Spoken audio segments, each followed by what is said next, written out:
Hello everyone, I hope you all are doing well. Today's video is a bit of an unusual situation, as it is a response to a response from none other than Darby Callahan. He also happens to be my former roommate from college. For those unfamiliar with Mr. Callahan, he hosts the Callahan Corner Podcast, a conservative Catholic podcast dedicated to a mix of Catholic theology and pro-life political coverage. Before my channel became a bit more standardized in its approach, I actually went on the show to discuss the 2020 election and the role abortion might play leading up to it. On December 3rd, 2024, Mr. Callahan released a video titled Response to Connor Kelly of Progressive American and Foreign Relations, unquote. In it, Mr. Callahan takes issue with my interview with the University of Illinois Springfield's Dr. Isabel Skinner, in which she and I discussed the role of sexism in elections. More specifically, we discussed how it might impact the 2024 election. Rather than attempt to summarize and potentially misrepresent Mr. Callahan's argument, I will let him speak for himself. Hello everyone, this is Callahan Corner. I am Darby Callahan, and this is my latest video. Connor Kelly from Progressive American. Alright, this is a bit of a nitpick, but I want to point out that Mr. Callahan got the name of my show wrong. It's not Progressive American, it's The Progressive American. It's supposed to sound like a newspaper like the New York Times or the Washington Post, the inspiration being that I was known for reading physical newspapers at my alma mater. It's not really a big point, but it is a little annoying when somebody gets the name wrong. Nonetheless, I'll let him continue with his point. Recently hosted a discussion with Dr. Isabel Skinner from the University of Illinois Springfield regarding the 2024 United States presidential election. While I agree sexism, misogyny, and racism do occur in this country and should be discussed, however, I have serious concerns about perpetuating those issues as the reason President Donald J. Trump won a second term after Joe Biden won 4 years ago. To insinuate that Joe Biden or any other male candidate could have beaten Donald J. Trump in 2024 is a serious understatement. When you look at the issues, Vice President Kamala Harris was a bad candidate by many standards.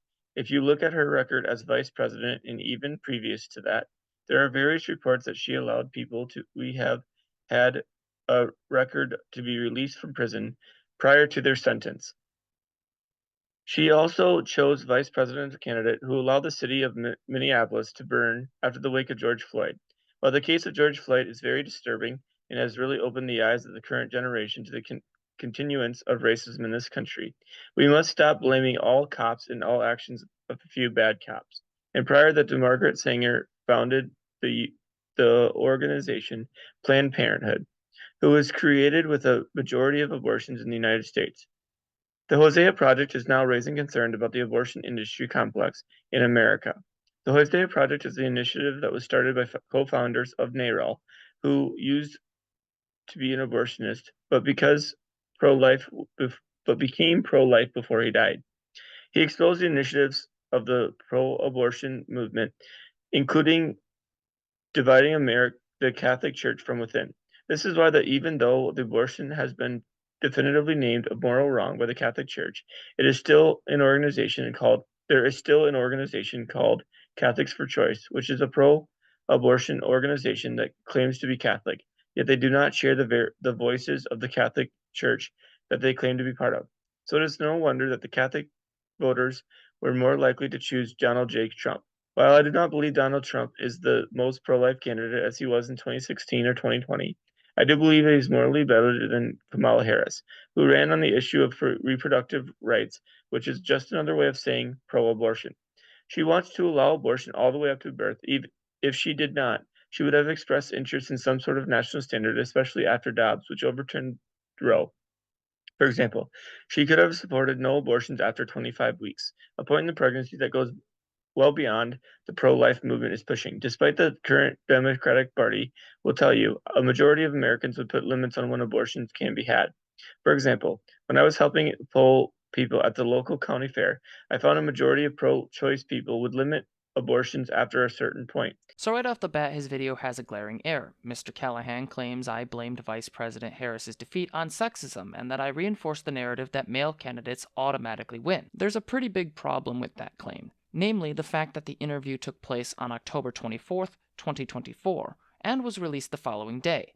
Donald Trump didn't win until November 5th, 12 days later. I didn't do any video discussions on the election until November 21st on the Left Coast Live podcast, and I didn't repost that recording until November 27th of that same year. So unless Mr. Callahan believes I have a time machine, I couldn't exactly say if Harris would have won or lost, much less determine why that happened. I even said she was doing well leading up to the election. On the day of the election, I posted to Instagram with a rough prediction of how the electoral vote will go. In that post, I wrote, quote, "This is my rough prediction. I'm cautiously optimistic, but it is too close to call." If I truly believed that Harris would lose because of sexism, why did I post that she had a decent chance of winning from the beginning? Why did I phone bank for her and wear a Harris Walls pin during that very interview with Dr. Skinner? If my political evaluation of Harris was so limited to just sexism as the deciding factor, I wouldn't have made multiple posts on my show talking about how well she did in the debate and leading up to the election. If anything, I would argue that I have looked at Harris's campaign and have been critical of some of her strategies. I mentioned that sexism played a role, but it is not the deciding factor in my analysis. What went wrong from a strategic planning perspective in terms of targeting, messaging, and political marketing?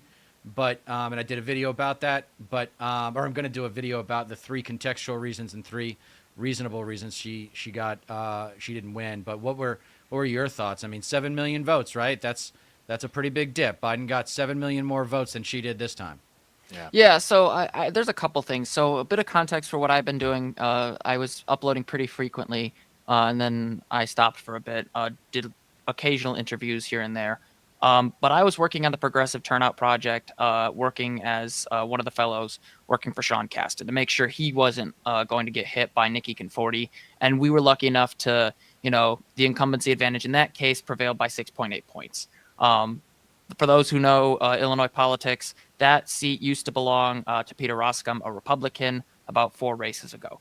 So while it is kind of bluish purple, I wasn't about to take anything for granted, and I wanted to make sure I could put as much of my experience as possible to basically ensure that seat held up. And we were thankfully able to secure that, no problem. But as to the issue with Kamala Harris, I think a lot of people, there's so much here because on the one hand, we have to consider the environment in which Kamala Harris was running, and not just on the national level, but on the global level, across the board. Yeah. Incumbents lost.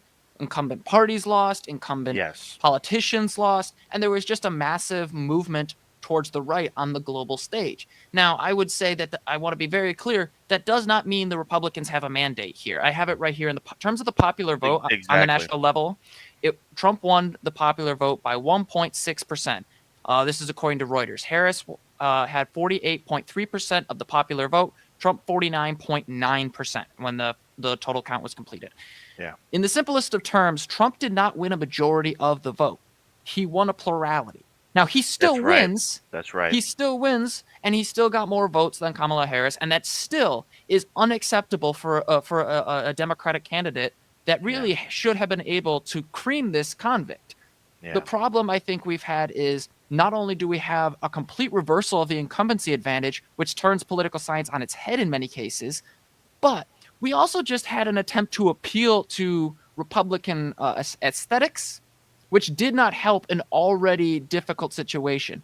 One of the things I did before Kamala Harris's defeat was I did an interview with Dr. Isabel Skinner of the University of Illinois Springfield, and we were discussing sexism in elections. And one of the things that was brought up in passing was whenever a woman politician tries to go outside the perceived stereotype of the woman politician, they sometimes get penalized, especially if they try to make themselves appear more masculine.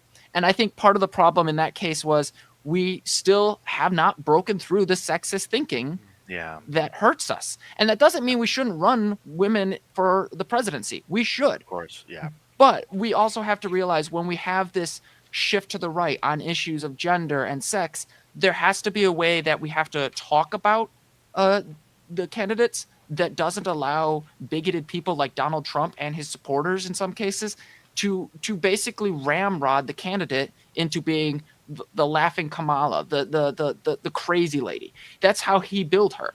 And I think in that case, we did not have a proper defense thematically to basically say, no, this guy just does not care about policy. He has no policy. He will not improve your life. He will not make the price of groceries go down. His tariffs will make it worse.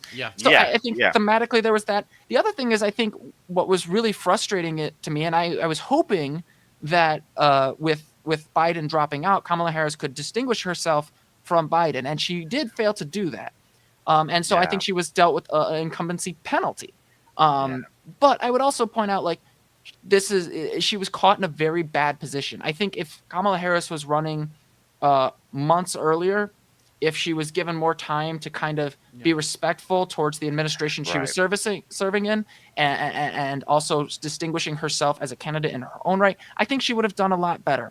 And just one other thing I want to say, there was a lot of people, particularly online, that were just heavy right-wingers. I mean, we've seen data set after data set showing that Republicans and conservative media, especially appealing to young men, has been devastating to progressive media and its ability to communicate. And unfortunately, what we've seen in, at least on the progressive Twitch politics, YouTube politics, even the newsletter kind of thing, is we don't really have a guy. We don't have a main person or set of people who are explicitly saying, go out and vote Democrat over and over and over again.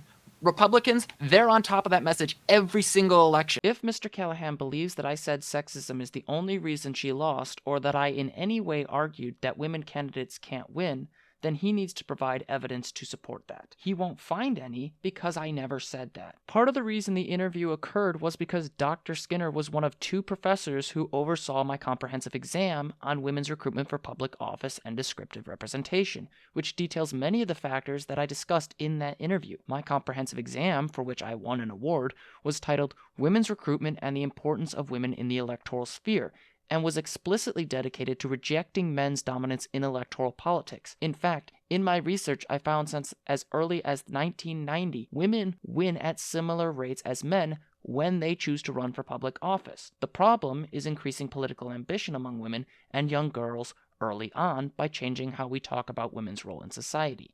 I said that in the interview, and so did Dr. Skinner.